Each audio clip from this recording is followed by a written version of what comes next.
And he say, Cristiano, we have money, we have everything, we have fame. And he say, I have millions, billions, but the most important thing is the family. Keep your family healthy, good, and take care of your family, because this is the most important thing in the world. Apart of that, of course, you have your life, your private life, you have your girlfriend, you have your cars, your houses, your fame.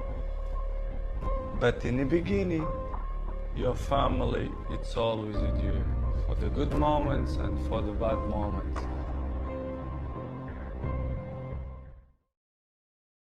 My parents are both alive.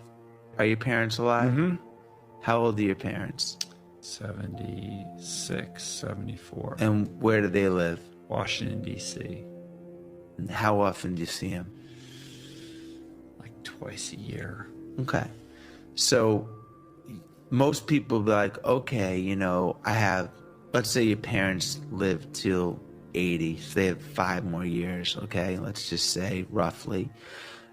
You would say I have 5 more years of my parents, but I would say no. You have 10 more times with your parents if you see them twice a year. You see them twice a year times 5, you have 10 more times to see them. When you start thinking of things like that, your first reaction is, I want to go see my parents. At least that's mine. So you change the way you approach it. I'm like, I'm going to go see my parents every other month. You know, I'm going to make it a priority.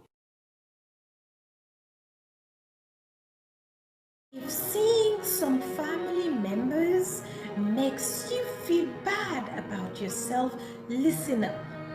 Seeing your relatives should make you feel good and loved.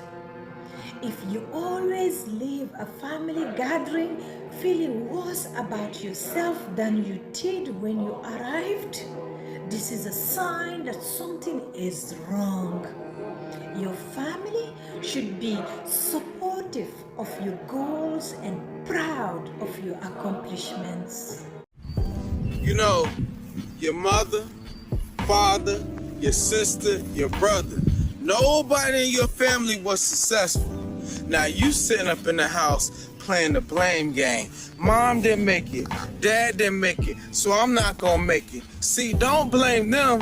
What you need to blame is your lack of consistency, your procrastination, and your lack of faith. You see, you don't believe in you.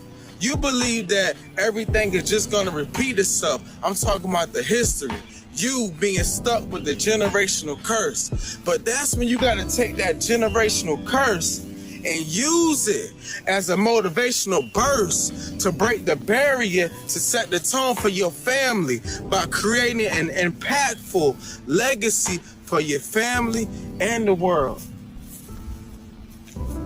To follow. Hey, look, man. Sales motivation, and I won't stop.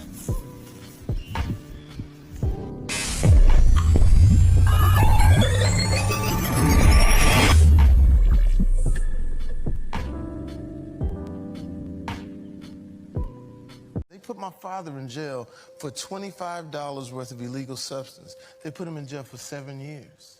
Oh, wow. This man was an educator in the hood, in the inner cities, educating kids. The judge that he would have come to the school and talk to the kids presided over his case and put him in jail. Now, what they didn't understand was their father taught me everything. Taught me how to throw a football, basketball, taught me how to play tennis. And I was like, why am I learning how to play tennis? He said, because I don't want you to be limited. So when they put him in jail, however, what do we do as a family? And I don't like visiting jail. I don't like that type of perception. So I said, I told my pops, I can't come see you because I see you as a king. But I wrote him a letter. I said, hey, you know, things have gotten good for me. When you get out, I'll save your life. And he's been living with me for 20 years now. Same house.